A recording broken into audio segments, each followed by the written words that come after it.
commentaire, Denis. Oui. Sans commentaire, sans. Premièrement. Merci, en tout cas.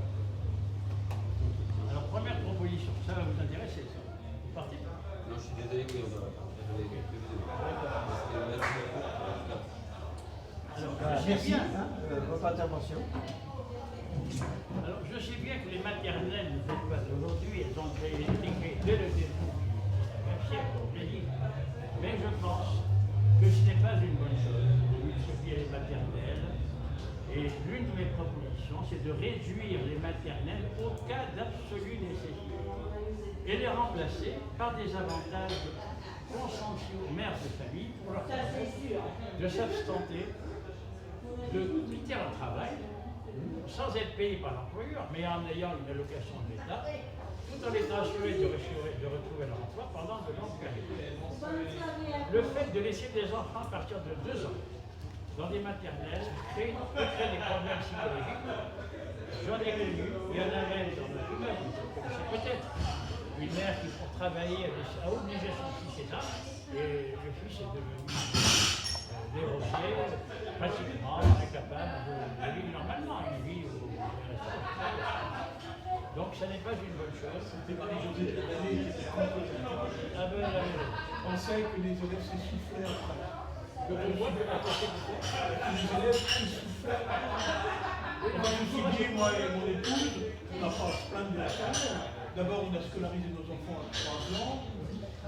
On a toujours été contents, et avant même les crèches, on a toujours été satisfaits. Quand je dis maternelle, je pense surtout aux crèches à partir de 2 ans. La pré-primaire, à 5 ans, 6 ans plutôt qu'à 7. Bon, ça peut se concevoir parce que suivant la date de naissance de l'enfant, il ira à l'école primaire à 6 ans ou à 7 ans. Donc, l'école primaire, je prends l'exemple personnel. Moi, j'ai eu des tas de problèmes en France que j'ai rappelé dans un autre. Et j'étais collé à ma mère et en réalité à ma tante qui m'élevait. Parce que ma mère avait d'autres soucis. Et quand on a voulu me mettre à la pré-primaire, pas la maternelle, c'est-à-dire 1 an avant le primaire, ça existait. Là, je ne voulais pas y aller, je voulais des scènes, tout ça. Et ma tante m'a dit, mais j'y vais avec toi. J'avais peur d'être abandonné. J'avais peur de me retrouver abandonné. C'était un traumatisme lié à l'enfance. Et finalement, elle a obtenu de la maîtresse, qui était intelligente, de s'asseoir à côté de moi en classe, et puis de s'absenter de temps en temps pour les faire émotion. Et c'est petit à petit que je me suis acclimaté à la pré-primaire. C'est pas la crèche, c'est pas la maternelle, c'est juste avant l'école primaire. Eh bien, ça m'a fait beaucoup de bien. Je crois que si on m'y avait obligé, je ne serais pas là ici à vous parler de ça. Bien. Donc, pour moi, réduire les maternelles au cas d'absolue nécessité, et non pas les multiplier comme ça, pour permettre aux femmes de faire autre chose que leur rôle naturel, qui est d'élever des enfants, et bien entendu, accorder aux femmes qui élèvent des enfants des avantages particuliers. C'est ma conviction. Toute cette population dont les mères ne parlent pas français, qu'on essaie de sauver. Je crois que ça joue énormément. Bien sûr. Non, mais attendez. Je vais pas rentrer dans le C'est peut-être pas mal qu'un enfant se socialise. Ça ne marche pas. Je ne vais pas rentrer dans le problème de l'immigration. Je ne vais pas rentrer dans le problème de l'immigration. C'est lié à l'éducation. Alors, deuxièmement, les maternelles ont existé depuis 1826, il n'y avait pas d'immigration. C'est vrai. Parce que le salariat féminin s'est développé, Voilà. Et surtout après la Seconde Guerre d'ailleurs, parce que les hommes étaient égaux. Deuxième proposition, supprimer la mixité du primaire à la terminale. Alors bon, c'est un fantasme d'adulte, on dit, on les réunit, c'est bien gentil, les petits garçons, ils sont ensemble, l'une et l'autre, mais non. Alors, dans les maternelles, si on veut, pourquoi pas, les petits garçons, les petites filles sont différenciés. Et en terminale, pourquoi pas, parce que là, je veux dire, la puberté a fait son œuvre. Moi, je me rappelle au lycée 46, c'était lycée de garçons, lycée de filles. Mais si vous regardez, vous verrez, école de garçons, école de filles. C'est encore inscrit, c'est encore gravé sur la pierre des écoles de la République. Et lorsque, pour la première fois, en terminale, j'ai eu à côté de moi une jeune fille d'origine russe, j'étais pas de façon sexuelle, mais simplement, j'avais envie de me dépasser parce que j'avais une fille à côté de moi. Parce que la sexualité avait joué. Alors qu'au contraire, mes filles, surtout elles me racontaient, quand elle était au collège, qu'elle était agacée par les garçons qui lui tiraient les cheveux dans les cours. Elle ne pouvait pas supporter ça. Et mon fils, pareil, il était agacé par des femmes enseignantes, parce que là aussi, il y a eu une féminisation du corps enseignant. Très fort. Nous, à l'époque, on avait des profs masculins. Au lycée Carnot, à Tunis, lycée de garçons, c'était un professorat enseignant. Et il y avait une école de filles, le collège, le lycée et Noir et pour les filles avec des femmes. Des hommes enseignent des hommes. La première fois que j'avais eu une prof femme, c'était en cours de 5e, en cours de 4e, c'était 3e en anglais, c'était Madame Piguel, une blonde religieuse, qui voyait cette bande d'adolescents, je veux dire, émoussiés comme des chats sauvages de Noël, elle se mettait sur les seins. Et après, à la récréation, du coup, on parlait. Je l'entendais, mais pas du tout. Tu sais que j'ai vu qu'elle avait une culotte rose. Mais non, je crois que j'étais plus près. Elle avait une culotte blanche. Tu as mal vu. On parlait de la couleur de sa culotte. On a parlé du cours d'anglais. C'est pas possible. Les garçons doivent être éduqués comme des hommes,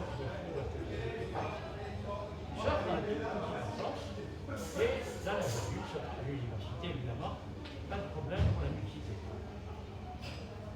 Bien. On a considéré que c'était un progrès, la mixité, parce qu'aux États-Unis, tout ça à 18 ans, c'était des écoles mixtes. Dans des écoles ou des collèges? High school. Des quoi? Des High school. Ah oui, d'accord, des high school. Quand c'était des équivalents des lycées. Non, mais je pense sous le contrôle de Leclerc, avant les années 50, il y avait des agrégations masculines et Exactement. féminines. Et un agrégé garçon ne pouvait enseigner que dans un lycée de garçons, et pareil pour les femmes. Mais maintenant, les C'était matchs. organisé, il y avait les écoles normales d'instituteurs. Exactement. Il y a, par exemple, Madame Serre, Madame Josiane Serre, que j'ai bien connue, était directrice de l'école normale supérieure de jeunes filles à Fontenay-Rose. On a ensuite fusionné à l'école normale supérieure. On a ensuite fusionné à l'école normale supérieure de la Milieu. De Saint-Cloud. Si c'était. Non, c'était à Fontenay-Rose, l'école normale. Oui, c'était l'école de filles qui était l'équivalent de Saint-Cloud pour les garçons. On va pas entrer dans les. Et Sèvres étant l'équivalent de Fermat. Alors, entre propositions, rétablir la mixité, non, supprimer la mixité, Mais c'est vrai que paraît-il dans les cours de récréation de cette classe, les garçons jouent ensemble et les filles jouent ensemble. Les filles jouent à la poupée, les garçons jouent au ballon. Non, mais là, dans les cours de Comment? Oui, enfin. Mais les filles sont ensemble. Oui, c'est ça. Non, mais attends, dans les matchs de foot, c'est l'équipe de garçons et l'équipe de filles encore. Pour l'instant. Même Marico a organisé des matchs de foot dans les garderies à la fête. Féminin ou mixte? C'est des mixtes? Pas possible. Non. Je sais bien, c'est ça que je critique justement. Bon. Alors, il y en a à qui ça réussit, mais je crois que l'un des problèmes du système éducatif français, c'est pas le principal miracle. Alors rétablir l'uniforme, alors voilà. Ah non. Là, j'ai une photo. Je suis Une absolument contre. manifestation laïque de 1947. Le professeur et enseignants défilent en uniforme. Une manifestation laïque, le Conseil national de la résistance. Ça te dit quelque chose? Manifestation syndicale laïque en 1947. Professeurs et élèves sont en uniforme. Alors une anecdote encore. Lorsque, il y a plusieurs années, je suis retourné à Tunis, je suis allé au lycée Carnot, j'ai fait mes études secondaires, et je me suis dit, je suis très romantique, j'avais envie de voir les lieux de mon enfant, les salles de classe, tout ça. Et ma femme m'a dit, non, je ne veux pas y aller, je veux dire, je suis une fan, bon, moi, j'écoute, c'est l'Arabie Saoudite. On y est allé quand même. Je suis allé voir le proviseur, je lui ai dit, je suis un de vos anciens élèves. Il doit avoir 40 ans, il m'a dit, il a compris. Bien. Dans la cour, il y avait des filles habillées. Alors ça, c'est le top de la bourgeoisie tunisienne, musulmane. À l'époque, c'était européen, maintenant c'est musulman. Habillées, je ne sais pas par qui, ça avait l'air d'être par violent. Les garçons avec un autre uniforme. Les filles en jupe à Tunis, les musulmans, sous Ben Ali. les filles habillées en jupe, les garçons en pantalon. Mais à l'époque de Ben Ali, une femme se rencontrait voilée dans la rue, les policiers l'arrêtaient, lui disaient mais pourquoi vous êtes voilée, etc. Le lendemain, à 5 h du matin, on venait chercher son mari pour le conduire au commissariat pour l'interroger. Vous plaisantez. Donc je crois que si on rétablissait l'uniforme, parce que maintenant, vous avez des jeunes filles, je veux dire, aisées, qui viennent avec des chaussures machin, des vêtements machin, etc. D'autres plus propres, qui sont compliqués. J'ai connu ça, ma fille me disait, ah papa, tu devrais m'acheter un truc. Voilà. Mais non, l'uniforme, d'abord, c'est plus républicain. C'est plus, on veut absolument l'égalité. La voilà. Mais en plus de ça, les musulmans qui nous disent aujourd'hui, ah ben non, on ne veut pas être comme les autres. Vous dites c'est l'uniforme, ils respectent. Je suis persuadé qu'ils respectent. Ce qui les irrite, c'est cette façon, pour cette fille, de venir le sein découvert, des garçons, ça, uniforme, décent, réglementaire, je suis sûr qu'ils suivent. Parce qu'ils veulent une... C'est du corporatisme, ça va pas. Non mais... Ce ne sera jamais accepté dans la population. Non mais attends, Jamais. Et comme on n'impose pas une discipline, ils veulent une discipline. Alors ils choisissent leur propre discipline à eux. Je suis persuadé, c'est ma conviction. Ensuite, revenir à l'éducation nationale, de l'éducation nationale à l'instruction publique, parce que le système éducatif n'est pas fait pour éduquer, c'est le rôle des parents, mais pour instruire.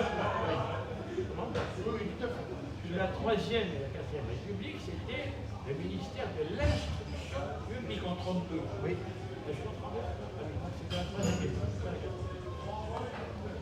On instruisait le public, on n'éduquait pas la nation. L'éducation, c'est le rôle des parents. Là aussi, comment dirais-je, les réactions allergiques des élèves musulmans viennent peut-être de là. Ils accepteraient plus facilement l'instruction publique que L'éducation nationale, ça je suis d'accord. Oui, et ce qu'on fait, c'est l'instruction. Non, c'est plus Attends, non. Vous voyez, c'est la désinstruction. On cherche aussi à manipuler les enfants avec des idéologies violentes. Alors, revenir à l'éducation nationale, de l'éducation nationale à l'instruction publique, et proscrire toute forme d'idéologie, même républicaine, que ce soit par action ou par omission, comme on dit dans le manuel de la messe. Par exemple, au lycée, en 6e, on apprenait l'Antiquité. Les Grecs, les Romains, les Égyptiens. Il y en avait des tartises, des semaines sur les Égyptiens, les Mésopotamiens. Mais pas un mot sur les Hébreux, juste une demi-heure dans un cours. Un peuple qui a contribué extrêmement. Actuellement, 70% de la population mondiale, c'est-à-dire 2 milliards de chrétiens, 1,5 milliard de musulmans et, n'oublions pas, 1,5 milliard de marxistes vivent sous des religions ou des idéologies qui sont issues directement ou indirectement du peuple hébreu. Pourquoi? Parce qu'ils n'ont pas produit de statut, de mouvement, etc. C'est ce que j'appelle... alors, rompre la laïcité par action, c'est-à-dire on va promouvoir le catéchisme, l'islam, mais par omission, c'est de ne pas parler d'un phénomène historique fondamental. Et je veux dire, qui est celle du peuple hébreu, dans les pays communistes, que j'ai bien connu, avec des Bulgares, etc., on enseigne l'histoire des religions pour la combattre, pour les combattre évidemment. Et pour les combattre, on enseigne l'histoire des religions. Mais il y avait des communistes qui connaissaient mieux l'histoire du christianisme, des chrétiens. Bah, évidemment, ils avaient appris ça pour les critiquer, mais ils la connaissaient. Alors qu'en fait, pas du tout, c'est l'histoire sainte. Au dessin, au catéchisme. C'est ce que j'appelle un manque de laïcité par omission. Alors, on avait toujours une histoire. Je connais un professeur communiste, tout le monde savait qu'il était communiste. Je ne sais pas comment, parce que jamais, il était communiste, mais jamais il a cherché à nous mettre des idées dans la tête. Je pense qu'il aurait été viré, parce qu'on était quand même sous le système colonial. Ça ne plaisantait pas. Et puis à l'époque aussi, M. Jean, les professeurs se mettaient en grève pour revendiqué. Il n'était pas payé quand il était en grève. En grève, on n'est pas payé. Mais ils venaient quand même faire leur cours, en partie, pour ne pas pénaliser les élèves. Ah, c'était une autre éthique. Alors que maintenant, ils ne viennent pas, ils sont payés quand même. Alors tout ça, ça doit changer en revenant au système de l'instruction publique avec une sorte d'éthique, Minoritaire, très de minoritaire. contrat d'éthique pour les enseignants, prescrivant en biologie explicite ou implicite. Alors une chose très importante, et là, je crois que c'est peut-être l'une des raisons pour lesquelles le système éducatif finlandais est classé de meilleur niveau. Mais mal aimé des élèves. C'est l'une des raisons.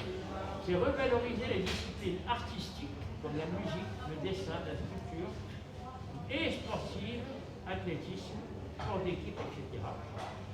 Et également le contact avec la nature dans l'enseignement des sciences naturelles.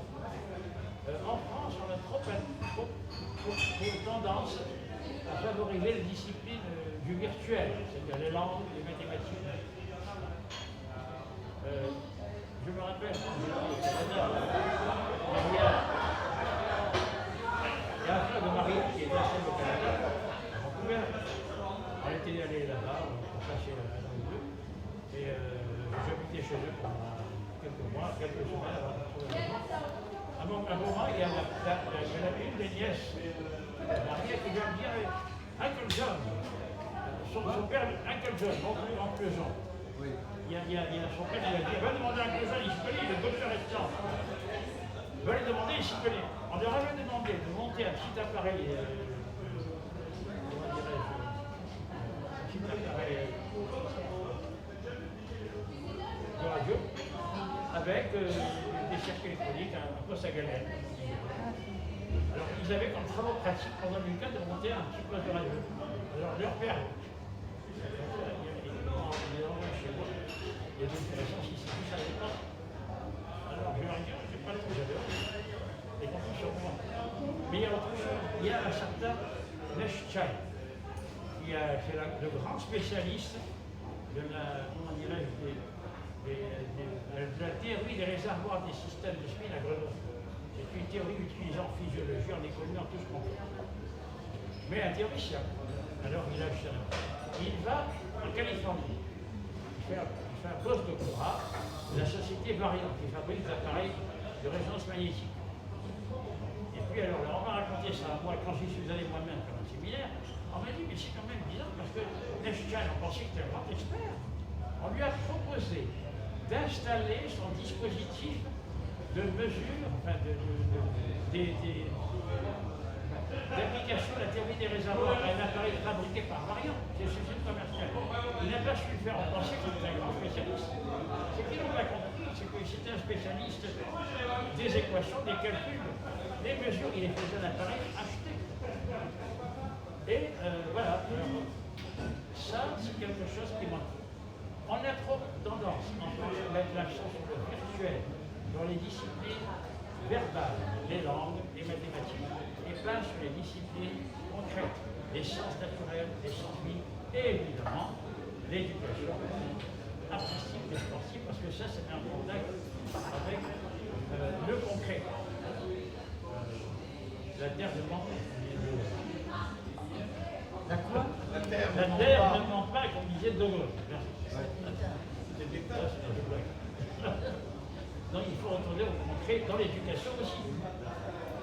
Alors évidemment, maintenant il y a des visites d'usines, mon fils a fait une usine de fabrication. Le stage de troisième. Voilà, et c'est ça, il y a un Le petit type stage. a fait ça dans une pâtisserie. Exactement, il y a un petit stage.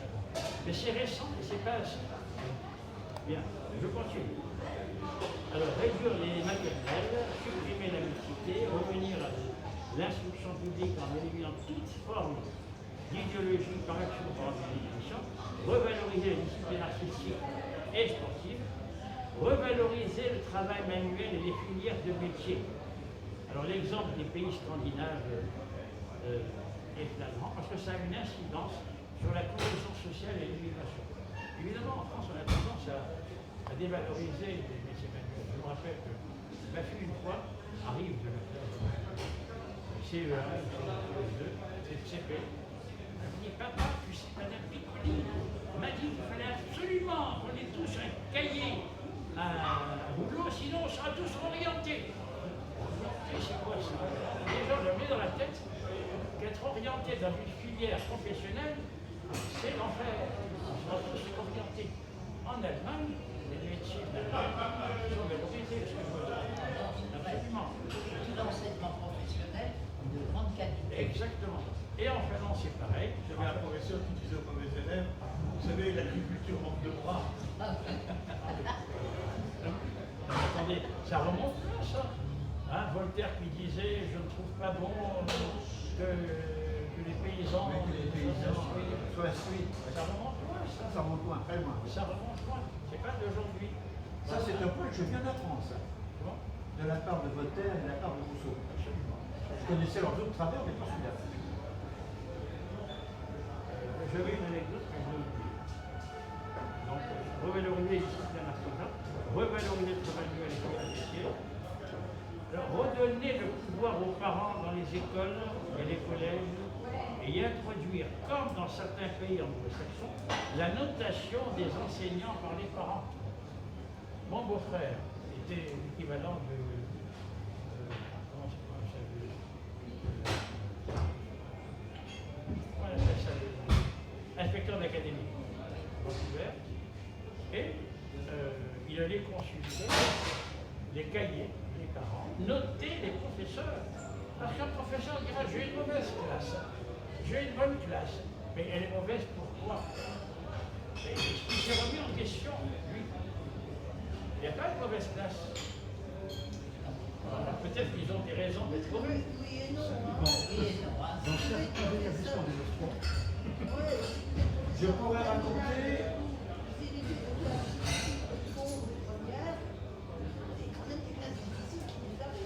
Je pourrais raconter une Non, mais les classes qui arrivent en terminale, je ne vois pas ça, je parle de l'école primaire et du collège. Parce que c'est là où ça se passe. Le psychologue pédagogue Binet disait à 12 ans, tout est joué. Tout se joue avant 12 ans. C'est faux. C'est faux. Enfin, je ne sais pas si c'est faux. Ça, c'est complètement faux. Ça, c'est... Mais c'est vrai que rater souvent, casser un enfant au CP ou au CE1, il aura beaucoup du mal à s'en. Ça, c'est vrai. Alors moi, j'ai l'exemple. Mais ce n'est pas irrémédiable. Alors moi j'ai l'exemple d'un collègue du collège de mon fils, je ne vais pas citer le nom, mais à qui les enseignants avaient dit, mais votre fils a des problèmes psychologiques, parce qu'il était un peu agité. Les enseignants n'aiment pas les professeurs, les élèves trop rêveurs, trop agités, ça les dérange, ils veulent un élève qui soit bien dans la journée. Alors, mon fils était trop rêveur, celui-là était trop agité. Alors on m'a dit qu'il allait voir un psychologue, un psychiatre. Mon fils, il fallait qu'il voie un psychologue. Et il fallait qu'il voie un psychiatre. C'est plus grave parce qu'il est agité, il en refuse. Alors les parents, catastrophés, c'était leur fils unique, c'était aller voir un psychiatre. Il a examiné, qu'il a écouté. Là, votre fils, c'est tout à fait normal. Et ce serait demander plutôt à son professeur de venir voir le venir pour Je vais dans le voir. Alors les parents, évidemment, échaudés, ont mis leur fils, ils avaient les moyens à l'école alsacienne, etc., des grandes écoles privées. Et aujourd'hui, ce même enfant qui présentait des problèmes psychosociaux est PDG de la filiale brésilienne de Saint-Gobain et conseiller du président de la République. Qui, Bolsonaro? Oui. Ah merde. Non, non, non, non, non.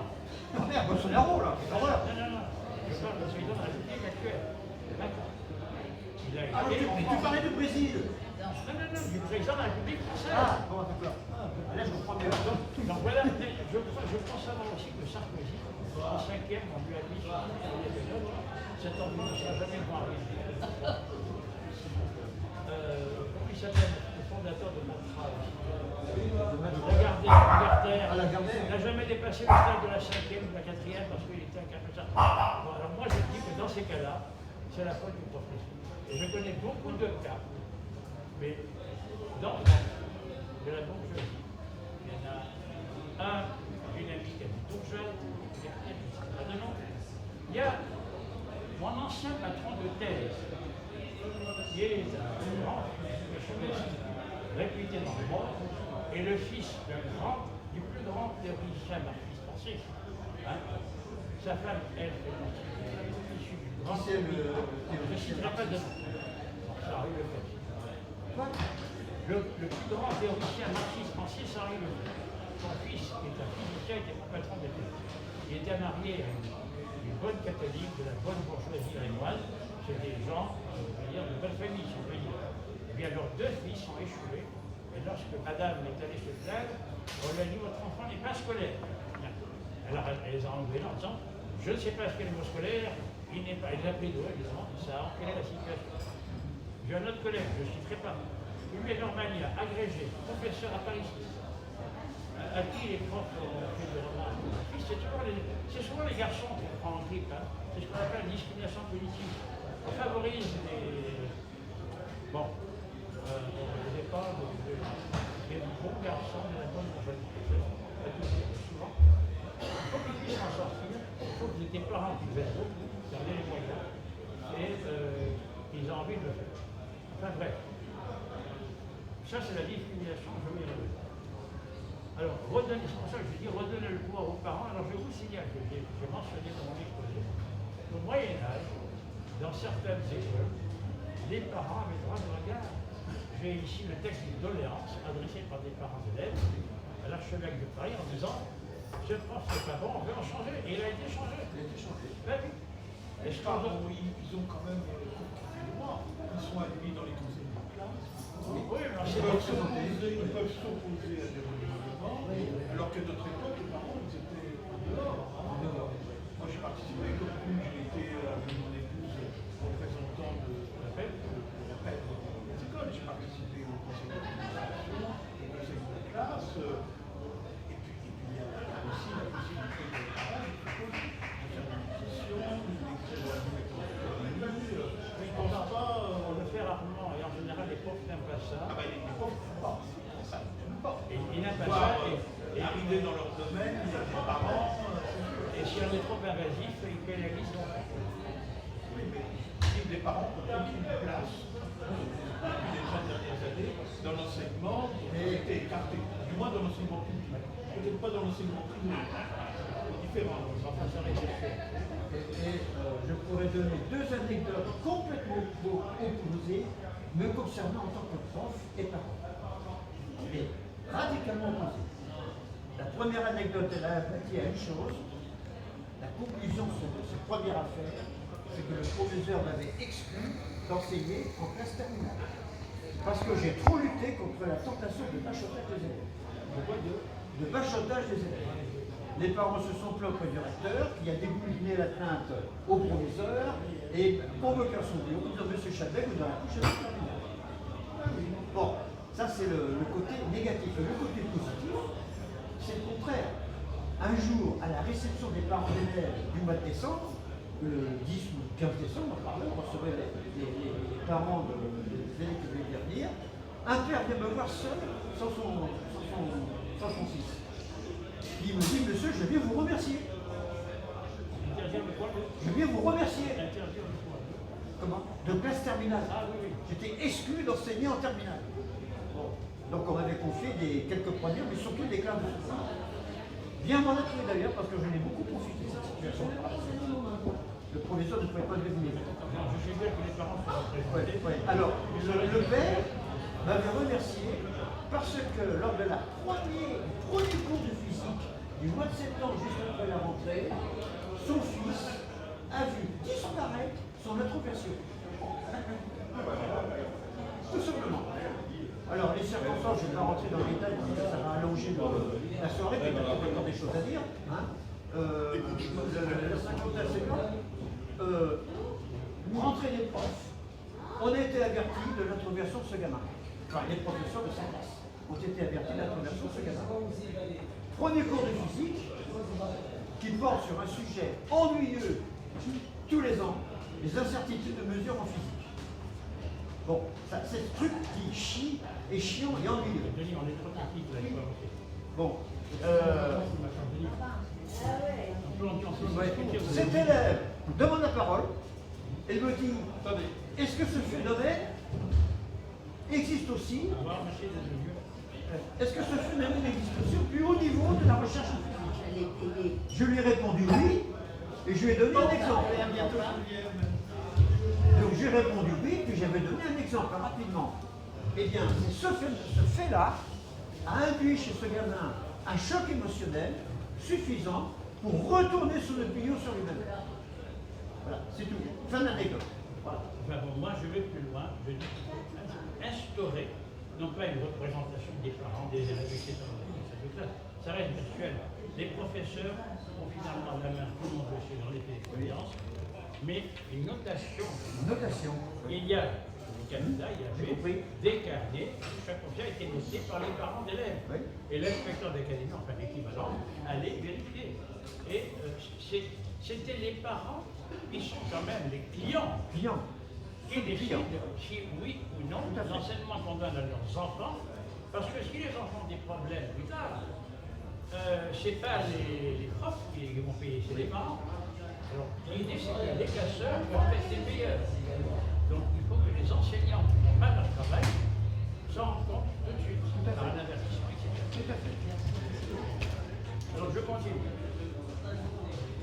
Rétablir ce que j'appelle une discrimination négative. Donc, j'ai des exemples. Alors, il y a une question des générations, etc. Bon, je peux entrer dans le détail.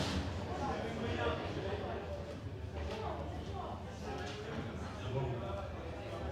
Je vais peut-être dire un mot d'Angela Merkel. Je ne sais pas si je vais en parler maintenant ou après. Non, je vais en parler après, parce que là, je passe plus rapidement. C'est très controversial. Alors là, ça c'est la grande réforme, parce que le poste pourri pour la tête. Supprimer les grands corps de l'État et intégrer organiquement les grandes écoles dans des structures universitaires, à l'exemple Harvard ou de Stanford. À Harvard, il y a une business school, il y a une medical school, il y a une engineering school, il y a une education school.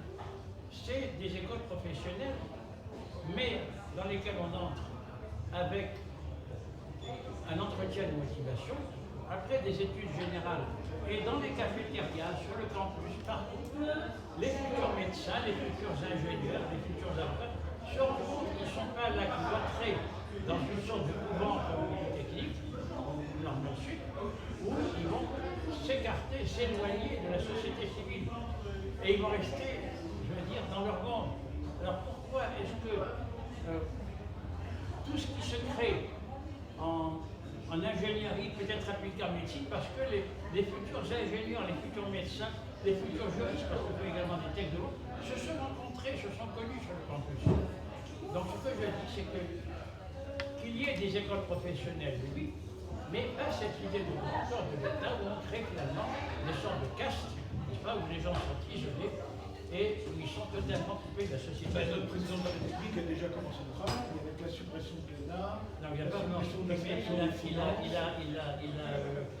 n'a pas vraiment supprimé, il en a changé le nom en y agrégeant. Les services publics regroupent plusieurs concours de recrutement de fonctionnaires. Oui, mais le principe Non, de l'élite n'est pas... c'est quand même. Est-ce que pas ici parler de la génétique? Non, mais c'est quand même. Non, mais attends, je vais. Tu as des élèves qui passent par concours, mais tu as des étudiants qui rentrent sur dossier. Je sais. Ils ne sont pas payés, mais ils sont quand même.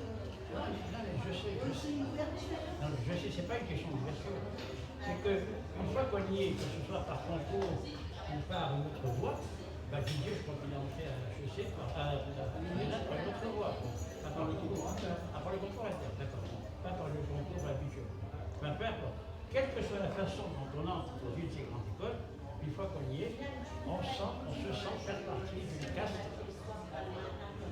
séparée du reste de la population. C'est un peu l'équivalent sur un autre plan du communautarisme ou du régionalisme. Alors que l'idée de nation, de république, c'est que tout le monde est mêlé. Le service militaire, c'était fait pour quoi? C'était fait pour mêler des gens d'origine, de classe, de culture deux métiers différents, c'est vrai que c'était une sorte d'amalgame, comme disait Napoléon. Et bien là, il n'y a pas d'amalgame, il y a au contraire. Il faut quand même que tu nuances. Il faut quand même que tu nuances parce que le service militaire obligatoire, il y avait un autre objectif, c'est la guerre contre l'Allemagne. Non, mais ça c'est Le principal objectif, c'était de former des futurs soldats. Après, il y avait la magie. Je me souviens du tableau noir avec la conjugaison, je serai soldat, tu seras soldat, il sera soldat, etc.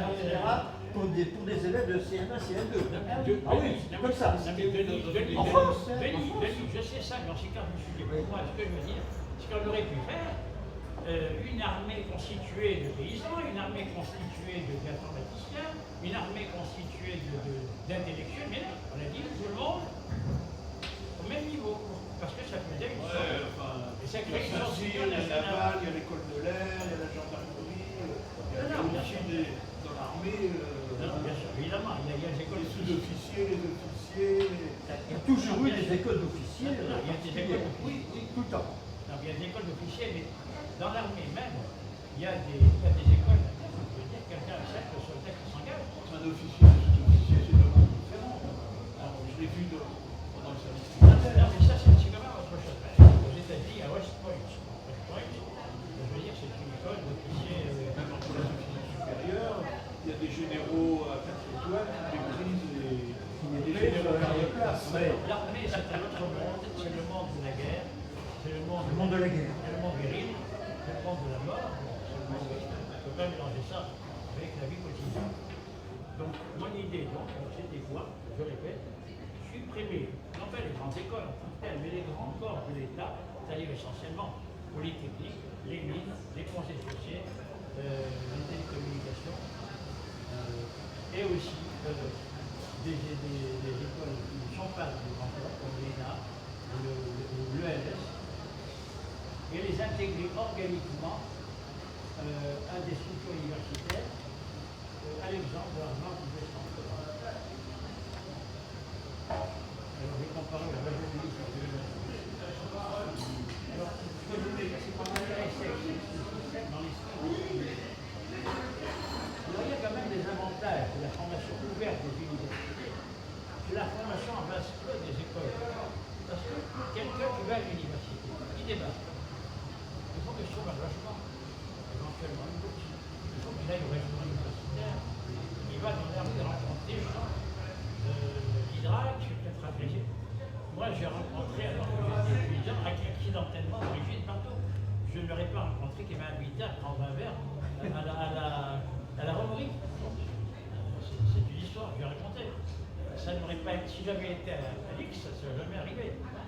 Ce sont des gens qui sont élevés comme dans une sorte de poulailler, de pépinière, voilà. Et c'est, bon, évidemment, c'est soi-disant... Oui, mais on fait une grande école, ça n'empêche pas de vivre tout le monde, d'aller faire ses courses au supermarché, d'aller au club. Quand on est interne de politique, ma conviction, c'est que c'est ce système des grands corps d'État, pas des grandes écoles. Une fois, il faut les intégrer. On a commencé d'ailleurs. On a créé des instituts nationaux polytechniques, à commencer par celui de Grenoble, pour des écoles moins grandes. On a créé un pôle technologique à Palaiseau, où il y a Polytechnique et d'autres. On a commencé à faire ça. Mais on n'a pas osé s'attaquer de front. Pourquoi? Mais parce que les dirigeants sont tous issus de normation polytechnique, etc. Alors comment on n'ose pas s'attaquer de front et qu'il faut réformer? On réforme à côté. On fait n'importe quoi.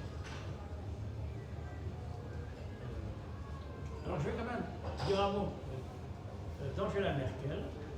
Alors Angela Merkel est une personne issue de l'Allemagne de l'Est,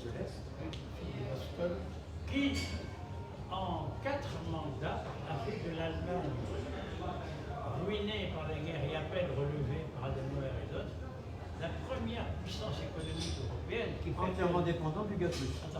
qui fait actuellement la loi à la Commission européenne. On dit ceci ou cela, mais c'est l'Allemagne. Et ma conviction, c'est que c'est l'Allemagne qui a poussé l'Ukraine à demander son...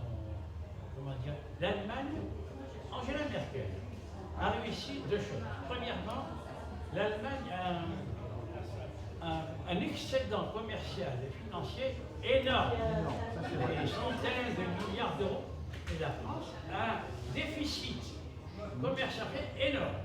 Pendant la guerre, on parlait des Doryphores, des soldats allemands qui piquaient tout ce qu'il y avait à bouffer chez les paysans. Il y avait la blague, on va boire une bouteille de vin, c'est au moins celle-là qui l'auront pas. Bon, les Doryphores, c'était ça. Eh bien, ça marche plus comme ça.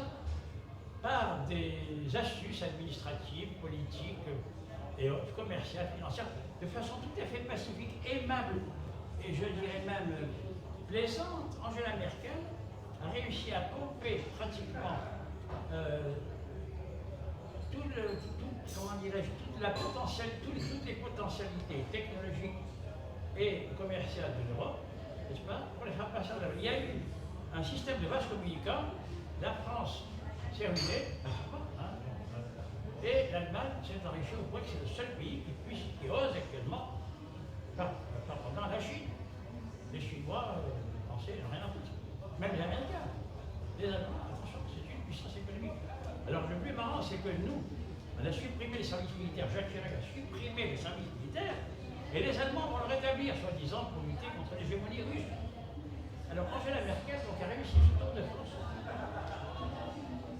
de faire de l'action des Doryphores, qui était du petit artisanat, une grande multinationale, où on pompe peu à peu, je veux dire, toute la richesse française et autres d'ailleurs, italienne, d'autres, vers l'Allemagne. Elle a réussi aussi autre chose, c'est d'imposer, je crois que c'est l'Allemagne qui est à l'origine de l'extension brutale de l'Europe vers les pays de l'Est. On a fait des histoires pour le Portugal, pour la Grèce, n'en parlons pas, c'est une erreur. Pour l'Angleterre, n'en parlons pas. Mais alors, brusquement, on nous balance toute une flopée de pays d'Europe de l'Est à la figure. Et évidemment, il faut les financer. Alors, il ne faut pas oublier quand même que les nazis voulaient coloniser l'Europe de l'Est. C'était un pays sans colonie. Alors que la France et l'Angleterre ont perdu leur colonie, l'Allemagne s'est bâtie un empire colonial en Europe de l'Est. Moi, je l'ai vu de mes yeux parce que j'ai vu en une génération les Bulgares passer de la francophonie à la germanophonie. Il fut un temps où, en arrivant à Sofia, on devait remplir les papiers en bulgare, en russe, et pas l'anglais qu'en français. L'ancien président bulgare était francophone, francophile. Et la Bulgarie faisait partie de la francophonie. Il y avait des entreprises françaises. Et la dernière fois que je suis allé, c'était les Allemands qui avaient compris, enfin à part le téléphone, les Français ont quand même la main. Donc petit à petit, ce qu'Hitler n'avait pas réussi par la violence, et les Doryphores par des actes artisanaux, Angela Merkel a réussi par la douceur, la gentillesse. Alors c'est pour ça d'ailleurs qu'on n'ose pas se poser à l'Allemagne. On n'ose pas parce que on dépend de l'Allemagne sur le plan de l'euro. Si on retourne à l'euro, on va dire oui, c'est l'Allemagne qui maintient l'euro. Mais elle le maintient parce qu'elle a pompé toute la richesse économique. Et je pense que c'est l'Ukraine, on vient. Hein, c'est immense l'Ukraine. C'est pas l'Estonie, etc. Je pense que eux poussent à ce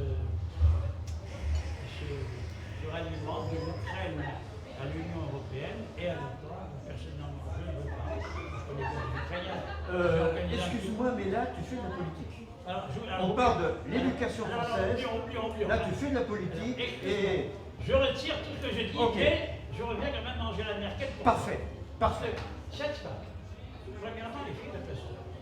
Et deuxièmement, on pourrait imaginer que pour faire tout ça, pour réussir là où comment dirais-je, Bismarck et Hitler n'ont pas réussi, il fallait qu'elle ait fait quoi? L'ENA, Polytechnique, Centrale, Supélec. Quel grand école. Qu'est-ce qu'il y a en Allemagne? Quelle grande école là-bas? Il se trouve que Angela Merkel a tout simplement un doctorat d'ingénieur chimiste.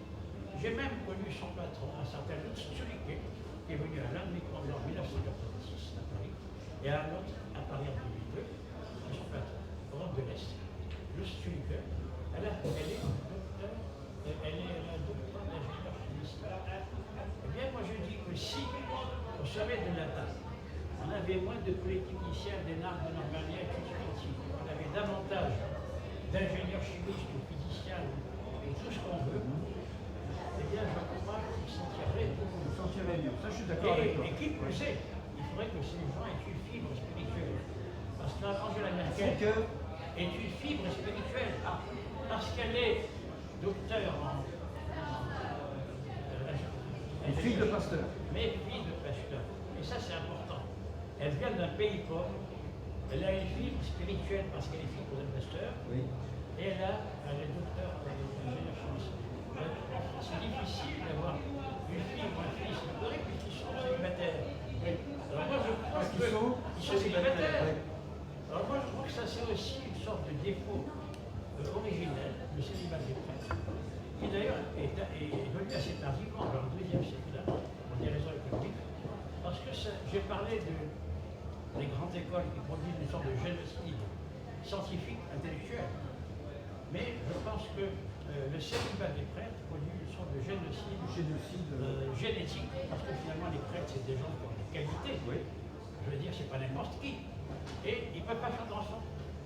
Alors que c'est eux qui devraient faire des enfants. Ils devraient faire des enfants. Oui.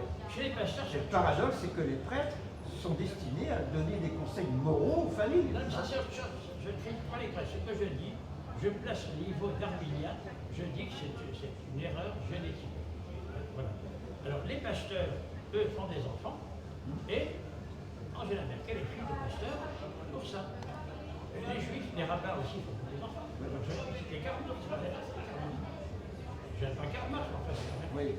Il était petit-fils du grand rabbin de Trèves. Alors, chez les juifs, chez les protestants, les pasteurs, les rabbins font des enfants. Ils sont même tenus de faire des enfants.